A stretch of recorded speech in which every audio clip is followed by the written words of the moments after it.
అడుగుతున్నా, ఇంతకన్నా సిగ్గుచేటు ఇంకేమైనా ఉందా? అదే వైఎస్ఆర్ గారు కానీ జగన్ గారు కానీ ఒక సంతకం పెడితే ఆ రోజు నుంచి అమల్లోకి వస్తుంది. అది సంతకం అంటే అలా ఉండాలి. కానీ నీ సంతకం అది చిత్తు కాగితంలాగా ఎప్పుడు సంతకం పెట్టినా అది ఎప్పుడు జరిగింది లేదు. అండ్ అధికారంలోకి వచ్చిన మీరు జూన్ నుండే నిరుద్యోగ భృతి ఇస్తాము, తల్లికి వందనం ఇస్తాము, అన్నదాత సుఖీభవ ఇస్తాము, ఆడబిడ్డ నిధి ఇస్తాము, ఫ్రీ బస్ ఇస్తాము అని చెప్పారు. బాండ్లు ఇచ్చారు. ఈరోజు ఆ బాండ్లు ఎత్తుకొని గ్రామాల్లోకి మీ ఎమ్మెల్యేలు కానీ మీరు వెళ్ళే పరిస్థితి ఉందా? పరకలతో కొడతారు, చెప్పులతో కొడతారు. ఆ భయం మీకు ఉంది కాబట్టే ప్రజల్లోకి వెళ్ళలేక, వాటి మీద ఏమీ చెప్పుకోలేక ఈ విధంగా డైవర్షన్ డర్టీ పాలిటిక్స్తో ఎలా ఎవరి మీద తప్పుడు కేసులు పెట్టి దాని మీద మీ పచ్చ ఛానళ్లలో రౌండ్ టేబుల్ డిస్కషన్లు పెట్టి మీ పచ్చ నాయకులతో విశ్లేషకులుగా ఏ విధంగా విషయాన్ని చిమ్ముతున్నారో ఈ రాష్ట్ర ప్రజలకి ఏడాది కాలంలోనే అర్థమైపోయింది. మీరు చెప్పే అబద్ధాలను ఇంకా నమ్మే పరిస్థితిలో ఈ రాష్ట్ర ప్రజలు లేరు అన్న విషయం చంద్రబాబు నాయుడు తెలుసుకోవాలి.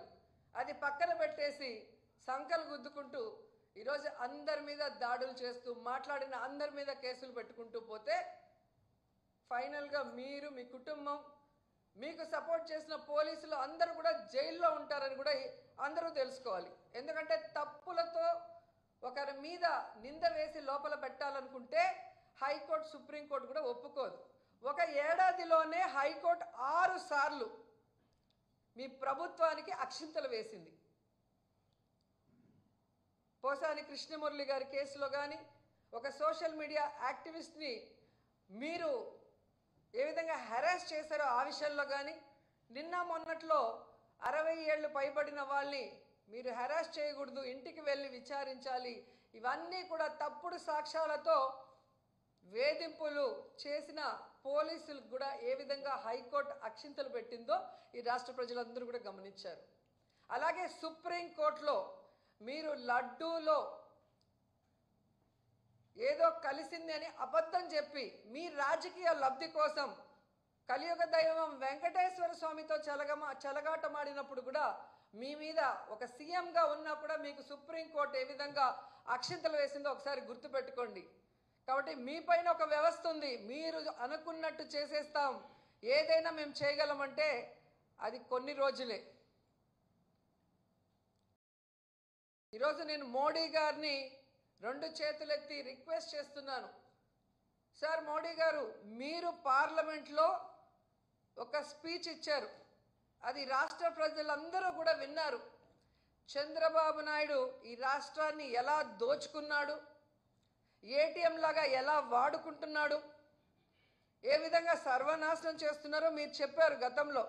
ఒకసారి ఆ వీడియో మీరు విని, ఇప్పుడు ఏదైతే అమరావతిలో మళ్ళీ మిమ్మల్ని భూమి పూజకి పిలుస్తున్నారో అది ఎందుకు అనే ఆలోచన చెయ్యండి అని నేను రిక్వెస్ట్ చేస్తున్నాను. ఎందుకంటే గతంలో మీరు చూస్తే ఇదే అమరావతిలో 36,000 కోట్ల రూపాయలతో ఎస్టిమేషన్స్ వేసి టెండర్లు పిలవటం మనం కళ్యాణంగా చూసాం. అలాంటి అమరావతిలో ఆల్రెడీ మీరు చేసిన భూమి పూజనే మళ్ళీ భూమి పూజ అంటూ మిమ్మల్ని పిలుస్తున్నారు. ఆ 36,000 కోట్ల టెండర్లు ఇప్పుడు 77,000 కోట్లకి ఎలా పెరిగాయి? ఈరోజు పారదర్శకంగా చేయాల్సిన జ్యుడిషియల్ ప్రివ్యూ ఎందుకు రద్దు చేశారు? రివర్స్ టెండరింగ్ ఎందుకు రద్దు చేశారు? మొబిలైజేషన్ అడ్వాన్స్ని ఎందుకు తీసుకొచ్చి ఈరోజు కాంట్రాక్టర్లకు డబ్బులు ఇస్తున్నామన్న పేరుతో మొత్తం మీరెందుకు దోచుకుంటున్నారన్న విషయాన్ని వెలికి తీసి విచారణ చేయమని మోడీ గారిని రిక్వెస్ట్ చేస్తున్నాం.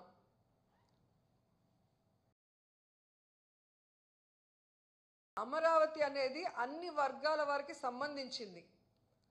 ఎస్సీ, ఎస్టీ, బీసీ, మైనారిటీ, ఓసీలు అందరూ ఉండాల్సిన రాజధాని అయినప్పుడు ఎందుకు ఎస్సీ, ఎస్టీ, బీసీ వాళ్ళకి, మైనారిటీలకు ఇచ్చిన 50,000 ఎకరాలని రద్దు చేశారని నేను ప్రశ్నిస్తున్నా. అంటే వీళ్ళకి అహంకారం చంద్రబాబు నాయుడికి. ఆయన కులము, ఆయన బినామీలు తప్ప ఎవరు ఉండకూడదా? ఎలా మీరు పేదవాళ్ళకి ఇచ్చిన 50,000 ఇల్లులని రద్దు చేశారని నేను అడుగుతున్నా. నాకు వాచి లేదు, నాకు ఉంగరం లేదు అని బీదడేపులు ఏడ్చే మీరు ఎలా రిచెస్ట్ సీఎంగా ఉన్నారు? ఈరోజు అదే రాజధానిలో 5 ఎకరాల భూమిని దాదాపుగా 170 కోట్ల రూపాయలతో ఎలా పర్చేస్ చేశారని నేను అడుగుతున్నాను. జనాలందరికీ తెలుసు. ఈరోజు ఏదో గవర్నమెంట్ రేట్ చూపించి ఇంతే కొన్నామంటే ఎవడు నమ్మే పరిస్థితి లేదు. ఈరోజు ఎక్కడ భూమి ఎంత పోతుందో మామూలు వాడిని అడిగినా కూడా చెప్తారు. 4వసారి ముఖ్యమంత్రి అయ్యారు.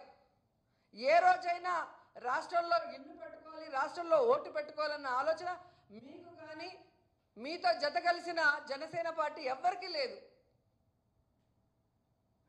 ఇప్పుడు దొంగాట్లాడటానికి మొన్న ఎలక్షన్ ముందర మార్చుకొని ఇల్లులు కడుతున్నట్టు అందరూ భూమి పూజలు చేస్తున్నారు. నేను అడిగేది ఒక్కటే, మిమ్మల్ని ముఖ్యమంత్రి చేసిన కుప్పంలో ఎందుకు ఇల్లు కట్టుకోలేదు? ముఖ్యమంత్రిగా ఉండి రాష్ట్రం అంతా పని చేయాల్సిన మీరు విజయవాడలో ఇంతవరకు ఎందుకు ఇల్లు కట్టలేదు అని అడుగుతున్నా. ఇన్ని మాట్లాడుతున్నారు కదా. మీ గవర్నమెంట్ రాగానే జగన్ బెంగళూరుకి వెళ్తున్నాడు. ఆయన ముఖ్యమంత్రిగా ఉన్న 5 ఏళ్ళు ఇక్కడే కూర్చొని పరిపాలన సాగించాడు. పేద ప్రజలకి కావాల్సినవన్నీ బటన్లు నొక్కి వాళ్ళ అకౌంట్లోకి అవినీతి లేకుండా పంపించారు. ఆయన గురించి మీరు మాట్లాడుతున్నారు. మరి ముఖ్యమంత్రిగా ఉన్న మీరు, డిప్యూటీ సీఎంగా ఉన్న పవన్ కళ్యాణ్ గారు, ఐటీ మినిస్టర్గా ఉన్న నీ కొడుకు ఎక్కడి నుంచి వస్తున్నారండి? ఫ్రైడే అయితే హైదరాబాద్కి వెళ్తారు. మీరు ఈ రాష్ట్రానికి ముఖ్యమంత్రా, తెలంగాణకు ముఖ్యమంత్రా? ఇక్కడ ఇల్లు లేకుండా అక్కడేం పని మీకు? అక్కడ ఇల్లు పెట్టుకోవటం వల్లే ఇక్కడ విజయవాడ సగానికి పైగా ఆ రోజు మునిగిపోయింది. ఇక్కడ ఉండి అడ్మినిస్ట్రేషన్ చేయాలి కదా, అఫీషియల్స్కి మీరు ఇక్కడ ఉండి కదా చెప్పాలి. మీరు చేస్తే రైటు. మీరు ముఖ్యమంత్రులుగా ఉండి, డిప్యూటీ సీఎంలుగా ఉండి మీరు హైదరాబాద్లో కాపురం ఉంటారు. మీకు టైం ఉంటే వచ్చి రాజకీయం చేసిపోతారు. కానీ ఓడిపోయిన వాళ్ళు మాత్రం కాన్స్టిట్యున్సీలోనే ఉండాలి. అటు ఇటు జరిగితే పార్టీ వదిలేశారు, పాలిటిక్స్ వదిలేశారు. వాళ్ళు చెన్నై పోయారు, వీళ్ళు బెంగళూరుకి పోయినారు, భయపడి పారిపోయారు కేసులకి. ఎన్ని కావాలంటే అన్ని పచ్చ ఛానల్లో చెప్తారు. నవ్వుతున్నారు ప్రజలు. అధికారంలో ఉన్నది మీరు, పని చేయాల్సింది మీరు. మీరు చేయకుండా ఎక్కడో తిరుక్కుంటూ వాళ్ళని మాట్లాడుతున్నారు ఏంటి అని.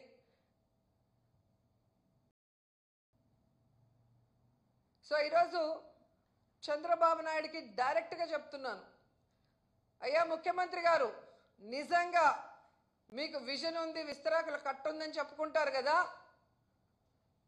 నేను పారదర్శకంగా ఉంటానని చెప్పి మైకుల్లో చెప్తావు కదా.